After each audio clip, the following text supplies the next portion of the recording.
I've never felt so in tune with my femininity and like my womanhood and everything like that. Like, I remember sitting, it was when he was born, and I was holding him, and I was sitting in the bed, and I could hear another woman laboring, and I was so overcome with like emotion, like I could almost feel everything, and like I still remember those intense emotions and like hormones and everything. It was one of the neatest things I've ever experienced, like after having him, and it definitely changed my entire view of what being a girl and being a woman is all about, and I think it changed my entire view of what I believe feminism is.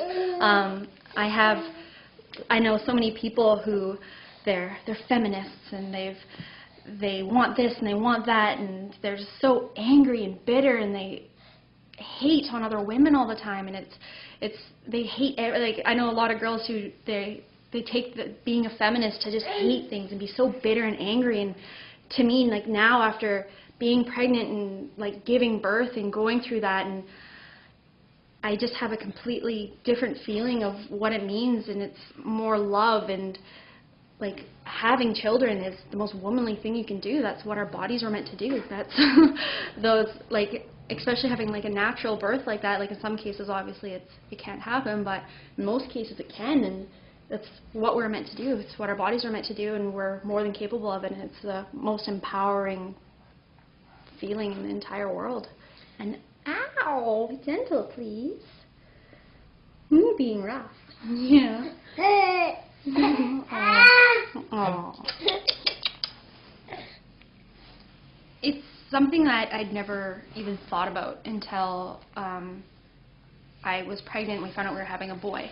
And it was a question that came up between my partner and I, and he was all for it, and I really didn't understand why. It was one of those things that it didn't mean anything to me that way, and so we started like researching it and stuff like that, and it's actually the only fight we got into was whether to circumcise our son or not, and it became quite the fight, and it got pretty heated, and we took some time and we did some research, and it was one of those things that the more that we researched and found out and learned, the more horrifying it became, and the more that we realized that it wasn't something that we wanted, like, for our son.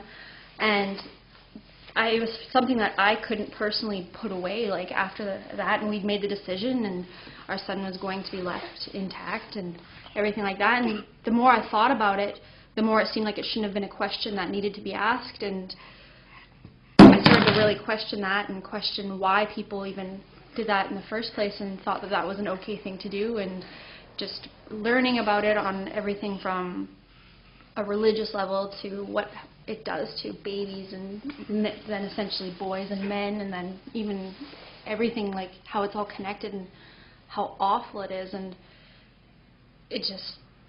I couldn't put it away, and I can't put it away. It's something that just, it eats at me every day. It's something I think about. It seems so silly, and Jeff teases me about it all the time, but I think it's also because having Bannon and knowing how perfect and amazing he is, and how perfect your baby is when it's first born, and just like even being a mother and that deep bond that you get right away, and how someone could do that to their baby, it just, after educating yourself about it, how someone could even do that, it rips me apart. It makes me want to cry.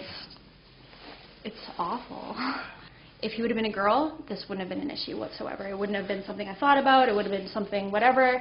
And to tell you the truth, it would have been something that if someone asked me, I would have been like, I don't know. And it wouldn't have been a big deal. But I don't know, after having Bannon and,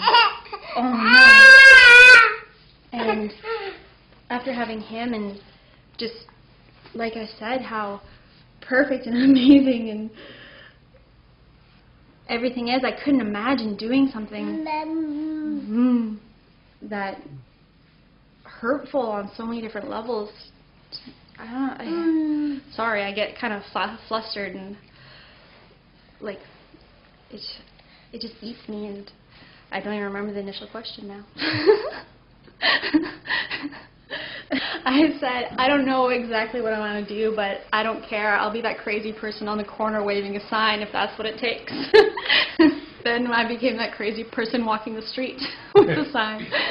I always make fun of people, like, what are they doing? Who does that? Sort of deal. And when it was happening, I felt I was actually overcome with, like, passion, and I was so proud of everyone who was there, and that people were stopping and looking at us, and how many people were like, yeah, that's awesome, and were like cheering beside us and honking horns. And for something so little, it felt so big at the time, and it made my heart feel so big that this wasn't just me being silly. It was something that's an actual issue, and it needs to be addressed, and it needs to stop, and it needs the awareness. And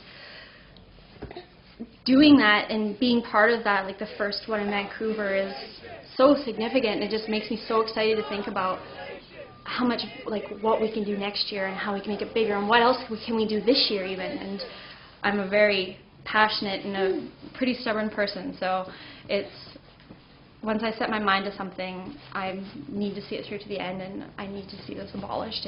I can't handle thinking that people uneducated and unknowingly do this to their babies and do this to their, it makes me want to cry. Any friend that I have now who finds out that they're pregnant, the first thing I say to them is, like, congratulations, you need to educate yourself. That's the biggest thing, is read, and read some more, and don't stop. You have 9 months to prepare for this, and find someone, like, find a doula, find a really good womanly support. You need people who've done this and who can do this, and there's so many people out there and so many resources that it's such a shame if you don't educate yourself. It's one of the worst things you can do for yourself and your baby. It's a very selfish thing. It's no longer about you, it's also about your child.